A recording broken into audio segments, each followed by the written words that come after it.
What's up guys, Jeron here. Wanted to try something a little bit different with this video. I know it's been a long time since I've put out any kind of informational or instructional content, and a large part of that is the fact that it just takes so many hours to shoot and edit and record and post and all that for the longer form videos that I've done in the past. So I wanted to try something out where I kind of pick a topic to discuss, and I'm just going to roll my weekly training footage that I already compile into a training log every week and use that as kind of a background.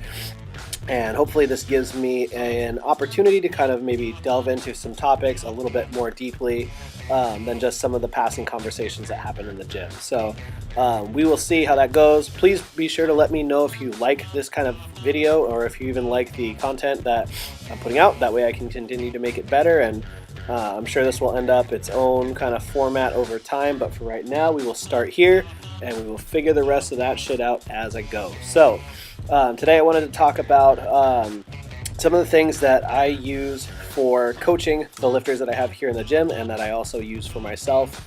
And I kind of have nicknamed that the different types of intelligence that you use to help determine your strength personality. So what I mean by strength personality is that in order to effectively coach yourself, or especially another person, you need to learn how to communicate properly. I don't know if you maybe knew this, but my degree is actually in communication, not in anything related to strength training. All of those things I went out and either taught to myself, or I've sought out the people to go learn from. And one of the things that's helped me grow the gym and my training business to the level that it's at has been more so my ability to share the information that I do have across a very diverse audience. Over the last 10 years of coaching people, the thing that has definitely set me apart from a lot of the other very skilled coaches is the fact that I am able to take that relatively technical information and I can communicate it effectively to a 6-year-old, a 12-year-old, a 73-year-old, somebody who has been an athlete all of their life, somebody who's maybe never even touched a barbell. And that, I think, is one of the key aspects of what makes a successful coach. And it's not something that I hear anybody really talking about in the strength training sector. Mostly it seems like everybody is preoccupied with learning, new coaching cues or new coaching or training methods. And while those things are definitely very important, and they are very interesting to me as well, all of that information, as intelligent as you may be, is completely useless to the people or person that you're coaching, or to you, if you don't know how to assimilate that information, boil it down, and share it effectively to another person. And so if you're in that kind of a coaching role, I'm going to use coaching yourself and coaching other people relatively interchangeably, then you need to be able to be cognizant of the different aspects of what goes into teaching. Because like I said, these are things that I don't think many people take the time to consider when they're coaching others. They're more focused on trying to prove how much they know rather than being effective at sharing that information. So I've boiled that into 5 different types of intelligence that you can be conscious of to start being able to effectively train yourself or other people. I will most likely expand on each of these points in a separate video, but for today I'd like to at least get you familiar with some of those concepts. That way I can find out more specifically about what one of the maybe 5 people that are watching this may actually want to learn. So first off, you want to always take into consideration what your lifters, or yourself, I'm just going to say lifter for the rest of the video, what your lifter's level of physical intelligence is. And so physical intelligence is basically having the skill of movement, a skill of natural athleticism. And so you want to take into consideration as a coach, is that lifter naturally coordinated? Do they have good sense of kinesthetic awareness, or where their body is in space? Do they learn movements quickly and easily? Are they someone that you could teach them how to squat, and then you can say, all right, here's a safety squat bar, here's a cambered bar, here's a box squat, and that skill transfers over from movement to movement. There are going to be lifters that you come across that just are terrible at this. Nothing seems to stick. They are not coordinated. They probably have not been an athlete before, and they suck at movement. And it is still your job as the coach to be able to bring them up in their level of skill. And so if you just write a program that doesn't take any of this into consideration, then you are kind of missing the target, because these lifters are going to need additional work, probably extra attention, and more attention to cueing than somebody who is of low level of physical intelligence. These lifters also typically will not do as well with as much variation in their training, because they don't learn movements as quickly, and if you constantly vary too much, then for those lifters, they're going to dramatically slow down their learning curve. The next point that you want to take into consideration is the lifter's emotional intelligence. Now, this has to do with their ability to identify and manage their own feelings and the feelings of other people. So as a coach, you want to ask yourself questions about: how does this lifter handle stress? How do they deal with failure? Do they know how to process setback and injury? How do they handle in competition versus in training? And the way that you approach this will determine everything from how you coach and motivate the lifter during their actual training, as far as like the conversations that you have, to how you handle them on a meet and even their attempt selection. You may have someone who is naturally more neurotic and anxious, and you will have to do more policing of that lifter's emotions to keep them calm, so that way they do not get into their head and forget everything that they learned from training, because people with this archetype are going to be more likely to be overcome with anxiety and forget a lot of their technical cues. So for those lifters, in a training situation, I tend to always keep them inside of their means, because those lifters are not going to be able to handle a missed rep or a missed workout or a missed lift at a competition with the same degree of maturity as maybe someone who is more experienced or just of a different personality. Missing a lift is likely going to send that lifter off into a whirlwind of self-doubt and anxiety, which will negatively affect their performance throughout the rest of a competition or throughout the rest of a training week or cycle. And so as a coach, you need to be conscious of that with the decisions that you make for that lifter, because a large portion of your job with that person is going to be helping to manage their anxiety, helping to provide context for the feelings that they're having, and trying to basically help manage that neuroticism that's going to be inherently within that lifter. On the complete opposite end of the spectrum, you may have someone who was a more successful athlete that is more aggressive and tends to do better with just straight instructions. They're going to be the ones that tend to lift more emotionally. Those would be the lifters that are getting more hyped up and aggressive, and that skill set for coaching someone that's that personality type is completely different than managing the person who is having a nervous breakdown in the warm-up room. The next element that we want to talk about is the lifter's conceptual intelligence. Now, this has to do with how well they deal with conceptual information. You're going to have some lifters who tend to prefer absolutes. Basically, tell them how much weight to put on the bar and how many times to lift it, and they don't really care about anything other than that.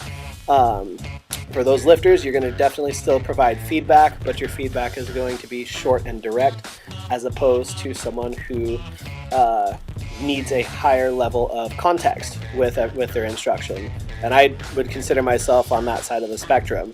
For me, I need to know not just what am I doing, but why am I doing it? Where does it fit relative to everything else? What's the context of the instruction? What's the purpose that it serves? And pretty much everything to do with the why in order to get my buy-in. And so once I understand why I'm doing something, then I will absolutely do it. But getting me to that point is going to take a little bit more explanation, or I'm going to be more likely to prefer experimenting for myself, because I don't necessarily just take information from someone else without context, without vetting it against my own experiences. And so coaching someone like me versus coaching someone who is more on the side of the spectrum of not preferring a lot of context or conceptual information is going to be two different skills from the coach's perspective. Now, obviously, this is something that can be trained over time.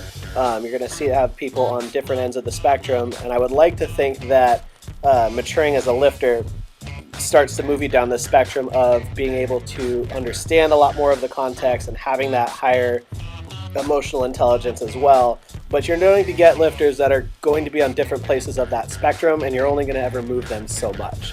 I don't think that I will ever stop needing to have a high level of context, but compared to the lifter I was 5 to maybe 8 years ago, I'm significantly less neurotic and a lot more calm and intentful with the decisions that I make with my training.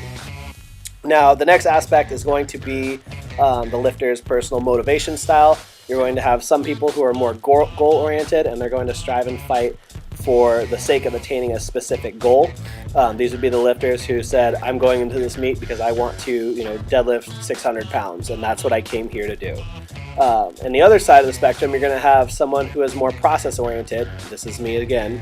And for that person, they're going to strive and fight to get better because they're looking to improve their habits. And again, this is another thing that I think that everyone needs to work on developing, but it's just something that's intrinsically different from person to person. For me, I am very much a routine and habit person. So for me, nailing down my process of these are the things that I do every day to be successful makes perfect sense because those are within my control. And in my belief, the outcome that I want is the natural byproduct of me nailing that process. And that's more motivating for me than hitting a specific number or performing well at a specific meet. Now, the last element that I want to talk about is a lifter's degree of mindfulness or introspection. And mindfulness is a state achieved by focusing on your awareness in the present moment. You need to be able to calmly acknowledge and accept your own feelings and thoughts and the sensations throughout your body. And so this has to do with how present a lifter is during their training. Are they someone who tends to make observations or draw conclusions or look for patterns with their training? Do they log their workouts in the first place? Do they review their performance after the session to look for hints and cues of things that they need to work on in the future to actually help drive their programming? There are some people who will be super highly introspective and who will overthink all of these things, and I tend to be closer on that spectrum. And there will be people who basically kind of trip their way through training and don't pay attention to very much at all, don't log their workouts, don't really know what's happening from week to week. They can still make progress. I would argue that it's less so than being mindful with your training, but these are still personality traits that you can work on improving, but you need to be conscious of from a coaching perspective. Now, going over these 5 different aspects, the physical intelligence, emotional intelligence, conceptual intelligence, motivation style, and mindfulness or introspection, these are very similar to the 7 main learning styles, if you're familiar with those. Those are visual, auditory, verbal, physical, logical, social, and solitary. I'm obviously not going to break down all of those, but as you kind of go through that list, you can see a lot of correlation between these different personality traits and how people basically take in information. And from a coaching perspective, this can affect every decision you make, from the level of neuroticism or anxiety that you demonstrate personally, because your feelings are transferred to your lifter, and the more stressed out you are, the more stressed out they're going to be. This can affect what style of program that you put someone on. If you have someone who has low level of physical intelligence, they move like shit, and they're not mindful, and they don't pay attention to anything, and and they are also a spaz who tends to freak out and have a low level of tolerance for ambiguity, then you are probably not going to do as well with that person with changing everything all of the time or having them make decisions for themselves. They're going to need more repetition so that way they can have familiarity with the movement. They're going to need a little bit more encouragement. They're going to need probably very simple cueing, 1 to 2 cues most, or they're going to forget all of them and the whole thing will break. Whereas someone on the other end of the spectrum is going to need you to explain half of the sensations going on in their body because they're aware of all of them and don't have the experience to interpret what those things mean.